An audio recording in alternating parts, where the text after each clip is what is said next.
नमस्कार, times of Swaraj में आप सबों का स्वागत है। मैं हूं संतोष सिंह और आज हम टाइम्स ऑफ स्वराज की खबर का सबसे बड़ा असर, सच में मित्र इससे बड़ा असर नहीं हो सकता है, जिस खबर को अकेले संतोष सिंह पिछले 3 महीने से लगातार चला रहा था। एक सिंघल साहब को जाना चाहिए। सिंघल साहब सिपाही बहाली में प्रश्न पत्र लीक मामले में शामिल हैं।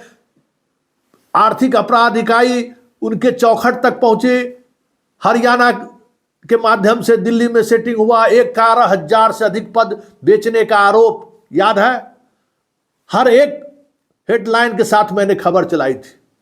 बिहार के मेन एक्सट्रीम मीडिया, याद करिए, किसी ने खबर चलाई थी कि सिपाही बहाली में जो इस तरीके का खेल हुआ है और एक सिंघल इसमें शामिल है। किसी मीडिया ने नहीं खबर चलाई थी, याद करिए। और डे फर्स्ट से हम लगातार खबर चला रहे थे कि इस पूरे खेल में सिंघल शामिल है। आखिर आज उन्हें जाना पड़ा और अब सिपाही कर्मचारी चयन आयोग के अध्यक्ष का प्रभार शोभा अहोतकर को दिया गया है। उम्मीद करते हैं शोभा अहोतकर बहुत ही अच्छे तरीके से, अच्छे ढंग से परीक्षा कंडक्ट कराएगी और 21,000 के 21,000 जो क्षमतावान बिहार के युवा हैं, पढ़ाई और मसल्स में जिसकी पकड़ है, वो बिहार का सिपाही बनेगा। ये सिंघल पद बेच रहा था और पहले दिन से हम कह रहे थे कि इस खेल में सिंघल शामिल है, लेकिन सारा सिस्टम खामोश था।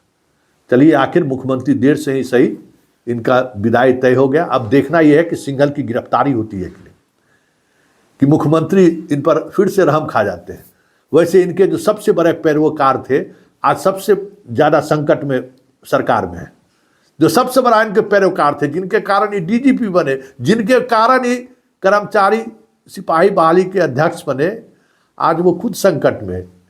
और हमें लगता है कि वो व्यक्ति जो संकट में है, उसकी एक बड़ी वजह यही है, क्योंकि आर्थिक अपराध इकाई ने पूरे मामले में मुख्यमंत्री सचिवालय को जो जानकारी दी, सिपाही बहाली के परीक्षा में किस स्तर पर खेल हुआ, उसमें वो जो जानकारी दी गई, उसमें उस राजनेता के खास एक किरदार है पटना में।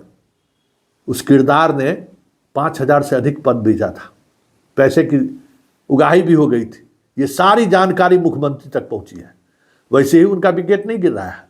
मुख्यमंत्री, देखिए, एक बात है कि मुख्यमंत्री तक अगर इस तरह के, चाहे वो कितना भी बड़ा आदमी क्यों ना हो, मुख्यमंत्री का कितना भी दुलारा क्यों ना हो, अगर भ्रष्टाचार से जुड़ी हुई बात उस तरीके से मजबूती से मुख्यमंत्री के पास पहुंच गया, तो फिर उसका जाना तय है।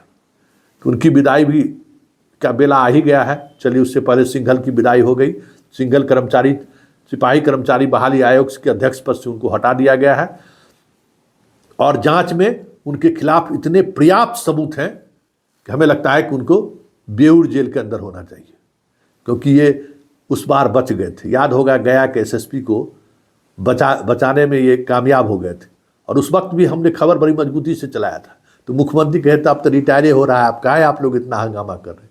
तो रिटायर हुए तो फिर इनको दे दिए खिलौना, फंस गया बाबू। तो ये है बिहार। बिहार में हर जो भी आप पाप पुण्य जो कुछ भी करेंगे ना, ये बिहार की धरती अपने अंदाज में हिसाब लेता ही लेता है। मरने से पहले सब कुछ हिसाब ले लेगा बिहार भाई। इसलिए बिहार के साथ नाइंसाफ़ी करने वाले, चाहे जो भी हों, वर्तमान में भी कुछ लोग हैं अधिकारी जो बिहार के साथ नाइंसाफ़ी कर रहे हैं। तो देख लीजिए सिंघल का हश्र देख लीजिए कि एक अकेला पत्रकार पिछले 3 महीने से चीख कर कह रहा था सिंघल मास्टरमाइंड है, सिपाही बहाली के प्रश्न पत्र लीक का मास्टरमाइंड है सिंघल कहता था संतोष पर केस करेंगे, मानहानि का केस करेंगे। सब कुछ सामने आ गया है। ये खेल है और इस स्तर पर खेल खेला जा रहा था कि सिंघल खुद प्रश्न पत्र लीक मामले में इन्वॉल्व है। अब दरोगा बहाली को भी लेकर सवाल खड़े हो रहे। हालांकि मेरा उस पर अभी तक कोई होमवर्क नहीं हुआ है कि वाकई में दरोगा बहाली में प्रश्न पत्र लीक हुआ है या नहीं हुआ है, उसको लेकर होमवर्क नहीं हुआ है। और जो भी अभ्यर्थी हैं जिनको अगर लगता है कि दरोगा बहाली में भी कुछ हुआ है, तो आप मुझे तथ्य के साथ सूचित करिए। और इतना भरोसा रखिए कि 25 वर्षों के पत्रकारिता जीवन काल में मैंने और कुछ नहीं कमाया है। भरोसा कमाया है, विश्वास कमाया है। जिस खबर पर हम हाथ डालते हैं, चाहे सरकार देर से ही सही, जागती जरूर है। इसलिए हम कह सकते हैं कि ये टाइम्स ऑफ स्वराज का आज विजय दिवस है। उसने एक ऐसे भ्रष्टाचारी को बेनकाब करने में कामयाब हुआ जिस भ्रष्टाचारी के खिलाफ सरकार और पूरी सिस्टम खड़ी हुई थी।